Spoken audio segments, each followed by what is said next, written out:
how did you, like, can you pinpoint a moment that you and Mark were like, oh shit, this could be like a career for them. Like, this is, because it happens so fast where it's like, it almost feels like there couldn't have been a moment. Yeah, because I remember when you guys first came into this office, it was like you were really picking up steam. Yeah. It was like Charli may have had 20 million followers at the time, which is like nothing compared to now.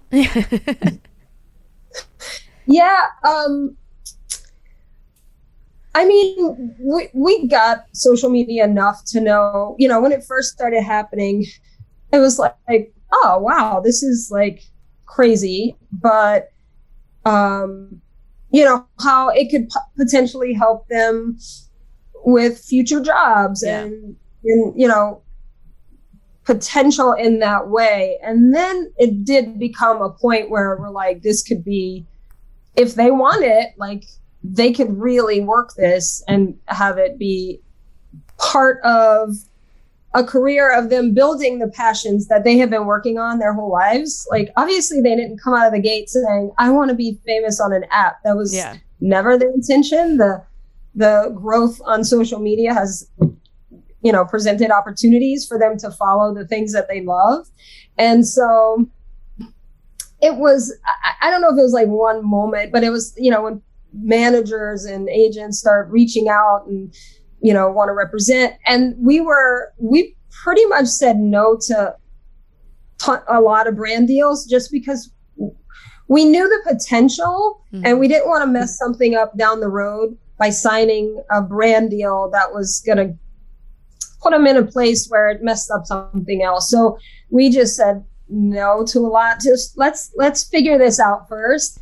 But very quickly we realized that it was definitely something that could be something they could pursue and make big if they wanted. And that was always the conversation. Like, do you want this? Are you happier doing this today than you were yesterday? Because if you're not, what's the point?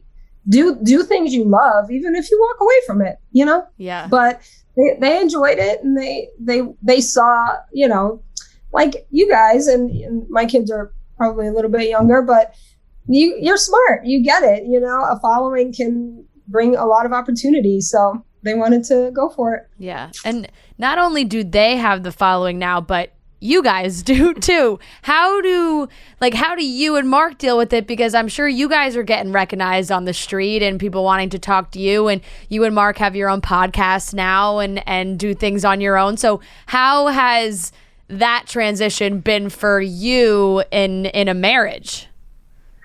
I mean, we're pretty much go with the flow in general. Well, Mark, the big running joke in our family is Mark's like, I've always been famous, just the world didn't know. Like, in his own mind. Good dad joke. He was like already there. That's like, what I go by too.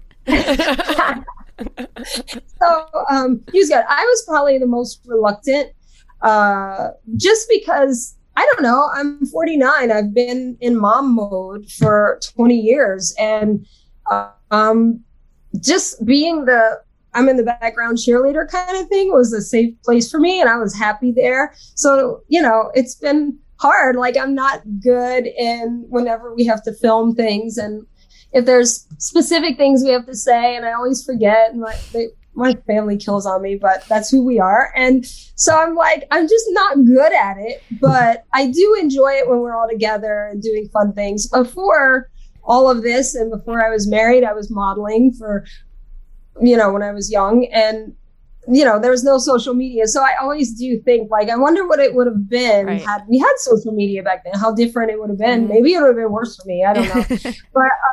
But, you know, so for me, even though I'm older, like, I get a lot of women in my DMs, you know, asking, you know, what skincare routine, this and that. So I do feel like there is a place for me. You know, I'm not trying to do what Charli and Dixie do. I don't want to be in the spotlight in that way. But if there's a purpose I can serve on a different level, I love that. And it's been fun. And it's fun for Mark and I. He's kind of like the cheerleader too. He likes to see what the girls are doing, and he does his own thing. So It's fun though. It's nice that we're all doing it together in some capacity, because we all know what each other is going through when, the wave of hate comes from random things and on a random day, and you have 3 people that get it more than anybody, that love you more than anybody, that are just cheering you on. So it makes it so much easier. Yeah, well, I mean, there's absolutely a place for you, first of all. Second, you are such a young 49. Like, it's fucking crazy. Like, you can be 23 years old. It's insane.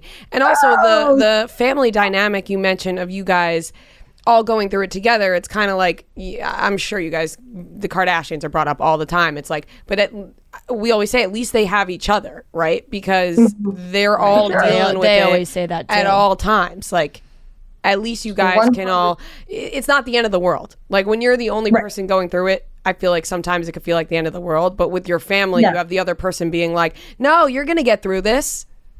Yeah. And it's cool. There's been times, Mark and I individually had gotten the wave of hate for one reason or another. And to hear your kids come in, like, make a special, like, Dixie will drive over here and be like, why are you going to let them take this from you? This is fun. This is our family. This is what we're doing. And so kind of like, whoa, when you hear your own words coming out of your kid, that's pretty cool. So it's been, it's good to have that on those days, because it is not easy.